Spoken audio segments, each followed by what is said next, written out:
Welcome back mga katusok at tapos na nga ang ating table arrangement para sa ating dining table. Ayan, kung paano ko ginawa to, tara, pakita ko sa inyo.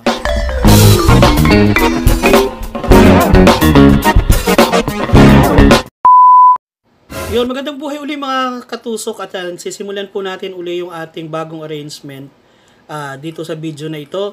Ayan, itinusok ko po yung ating sponge. 4 na sponge po yung ating gagamitin para po sa ating arrangement. Yan pong aking base, metal po yan na may parang tinik-tinik. So, yan po talaga yung ginagamit ko para doon sa center table kasi maliit po na area yung pinaka-center na lalagyan natin ng arrangement. Sinimulan kong ilagay yung mga dahon dyan para matakpan yung ating vase at saka yung ating mga sponge. Yan pong ating ginagamit na flowers, hindi ko po binili lahat yan. Yan po ay galing lamang po sa garden. Dito sa aking pinagtatrabahuan, wala hong ginasos dyan. Pati yung sponge po luma po yan. Yan, hinihimay-himay ko po kasi tinatanggal ko yung medyo bulok-bulok.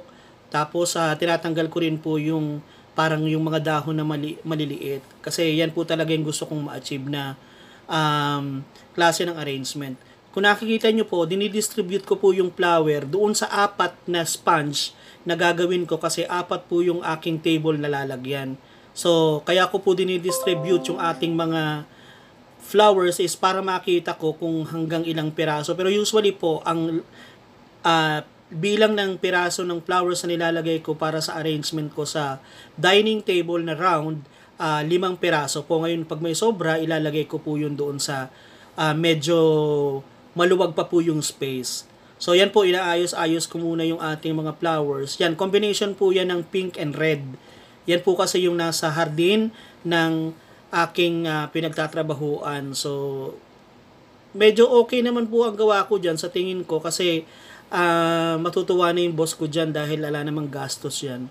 Talagang pag kami mga nakikita ako ng mga bulaklak doon, hina-harvest ko yan. Tsaka gusto rin naman ng boss ko na i-harvest yan dahil siyempre proud siya na meron siyang mga klase ng bulaklak na tumutubo dyan sa hardin nila.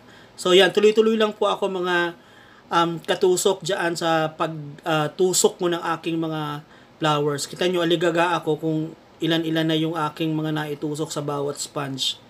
Kasi dapat pare-pareha talaga sila ng bilang at saka ng itsura of course kasi isang hall lang naman yung lalagyan, 4 na dining table yung aking lalagyan dyan. Yan pong mga dahon na galing sa bulaklak na pinagpipitas ko, kinukuha ko rin po yan para pansingit doon sa mga bakanting sponge kasi nga talaga yan po ang natutunan ko sa paggawa ko ng flower, takpan yung mga sponge na nakikita. To be honest, mga katusok, wala ho akong pag-aaral patungkol sa pag-florist or what. Ang paraan po ng aking pagkatuto dyan is meron akong friend dyan sa Pilipinas na siya po yung florist ng isang catering. Gumagawa po siya ng mga flower arrangement para sa kasal, sa debut, sa birthday, sa binyag. Lahat po ng okasyon na kailangan ng flowers ay siya po ang gumagawa. So, nung nandun po ako, kasama ko siya, pinapanood ko po at tumutulong din ako. So, dyan ko natutunan yan. So, purely experience lang po yung aking dahilan kung bakit ako natutong mag-arrange ng flowers. And, bukod doon, dapat yung visualization ninyo malawak. Ibig sabihin, prior doon sa inyong gagawing arrangement, dapat alam mo na kung anong klase, anong bulaklak, anong design, anong color. So, yan po kung bakit ako natutong gumawa.